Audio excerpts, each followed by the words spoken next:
कमल किशोर जरका सामना से। आज हम हैं गुरुग्राम में और हमारे साथ में हैं जिलाध्यक्ष माननीय कमल यादव जी। सर नमस्कार। नमस्कार। सर, चुनावी माहौल चल रहा है और बीजेपी के साथ साथ में कई उम्मीदवार लोकसभा के उम्मीदवार हैं। कितना कंपटीशन मानते हैं सर? देखिए, सबसे पहले तो गुरुग्राम की पावन धरा पर आपका हार्दिक स्वागत है। जी सर। निश्चित रूप से चुनाव चल रहा है और चुनाव तो चुनाव ही होता है और पब्लिक के हाथ में होता है सारी चीज़ें।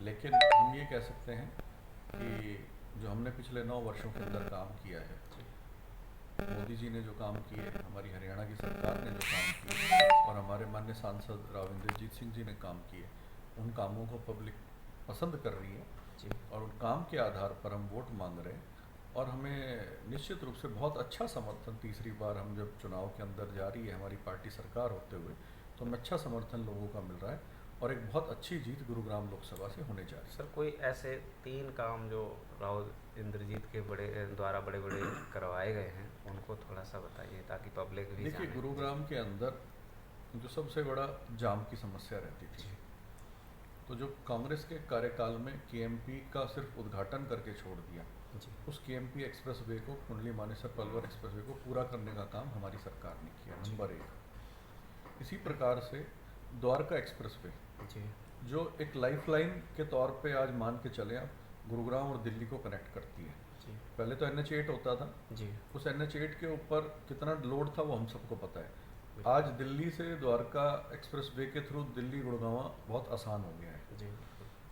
तीसरा जो है ये द्वारका एक्सप्रेसवे के बाद में हमारा बना राजीव चौक से लेकर के सोहना तक का एक्सप्रेसवे।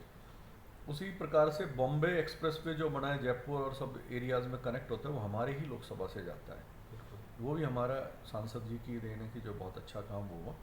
तो ये तो हुआ और सड़कों का काम। इसी प्रकार से एम्स लेकर के आना दिल्ली अपने लोकसभा के अंदर। ऑलरेडी हरियाणा के अंदर एक एम्स था, लेकिन मैं धन्यवाद करता हूँ माननीय देश के प्रधानमंत्री जी का, जिन्होंने रेवाड़ी के अंदर एम्स देने का काम किया। तो ये काम हमारे जो मुख्य काम है, ये सब काम है। और जो बहुत से काम ऐसे हैं जो लोकसभा के अंदर हुए, वो हरियाणा सरकार के साथ मिलकर के किए। उसी प्रकार से हरियाणा सरकार की अगर उपलब्धि की मैं बात करूं, बिना खर्ची बिना पर्ची की नौकरियां देने का काम हमारी सरकार ने किया, भ्रष्टाचार मुक्त सरकार देने का काम किया, गुड गवर्नेंस किस प्रकार से उसका एक जीता जागता अगर उदाहरण देखता है तो वो हरियाणा के अंदर है।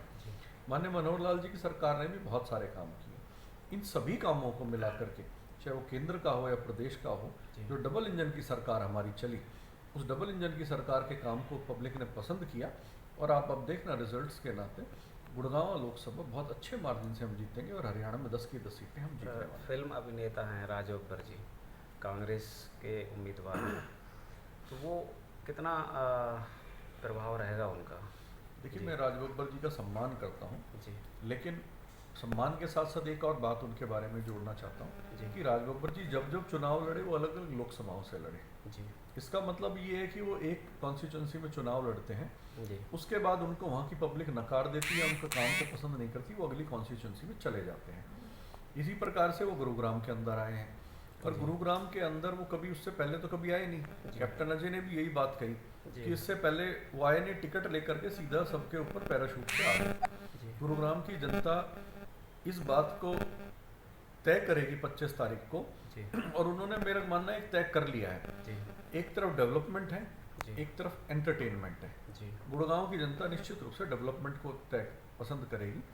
एंटरटेनमेंट के लिए तो टेलीविजन और ये चीज़ें हैं, राज बब्बर की कोई बहुत ज़्यादा जरूरत नहीं। दूसरा विषय ये है, राज बब्बर जी अब आए हैं चुनाव के दौरान, 25 तारीख के बाद अगर राज बब्बर जी किसी को ढूंढे भी मिल जाएं इस गुड़गांव के अंदर, तो मैं आपको लिखित में देता हूँ कि राज बब्बर जी को कोई अगर टेलीफोनिकली भी कांटेक्ट कर ले तो आप देख लेना।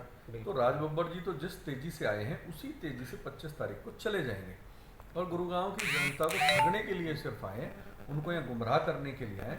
ना उन्होंने पहले काम किया, ना आगे उनको यहाँ। बहुजन समाज पार्टी के नेता हैं, उम्मीदवार हैं, 85% का वो कहते हैं, क्लेम करते हैं कि 85% जनता उनका, सबको पता है, आपको भी पता है, हमें सबको पता है। और अब तो पूरे देश के अंदर ही आपने देखा होगा बहुजन समाज पार्टी अब कहीं किसी हालात में नहीं है और मुझे नहीं लगता कि उनका यहाँ कोई जमानत भी बचने वाली है।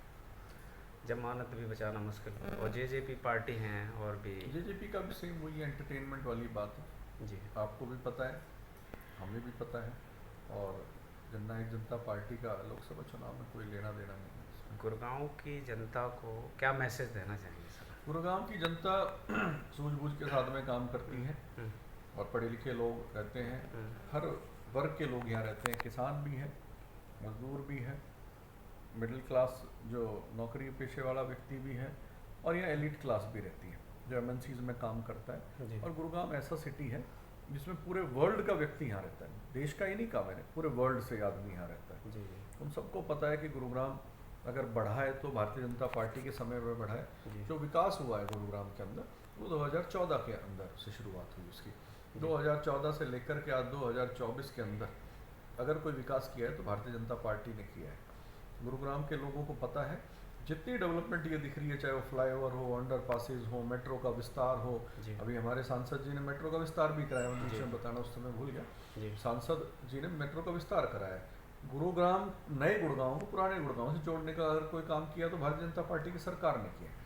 वो सब काम ये फरीदाबाद को डेवलपमेंट की तरफ बढ़ रहा है। फरीदाबाद को भी जोड़ना है, मेट्रो से जोड़ने की बात चल रही थी तो वो फरीदाबाद में कृष्णपाल जी हमारे बहुत अच्छे नेता हैं जी, और उन्होंने बहुत विकास कार्य किए। जी, ऐसे ऐसे रुके हुए काम उन्होंने किए हैं जिसको इम्पॉसिबल लोग कहते थे।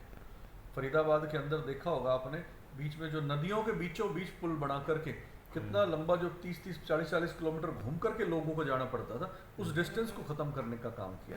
फरीदाबाद जितना विकास तो मुझे लगता नहीं किसी भी लोकसभा में हुआ हो। मैं कृष्णपाल जी से व्यक्तिगत रूप से भी उनको जानता हूँ, उनसे परिश्रमी नेता नहीं है पूरे हरियाणा के अंदर, मेहनती आदमी है, सब कुछ है और लोगों के बीच में रहते हैं। कृष्णपाल जी हमेशा टच रहे हैं लोगों के बीच में। बिल्कुल। कृष्णपाल जी तो अपने आप में नेता, हमारे प्रदेश अध्यक्ष भी रहे हैं, वो मंत्री भी रहे हैं सरकार में, आज भी वो केंद्र में मंत्री हैं और एक बहुत अच्छे नेता के रूप में है। निश्चित रूप से वो बहुत बड़ी जीत उनके भी होने वाली है। सर वो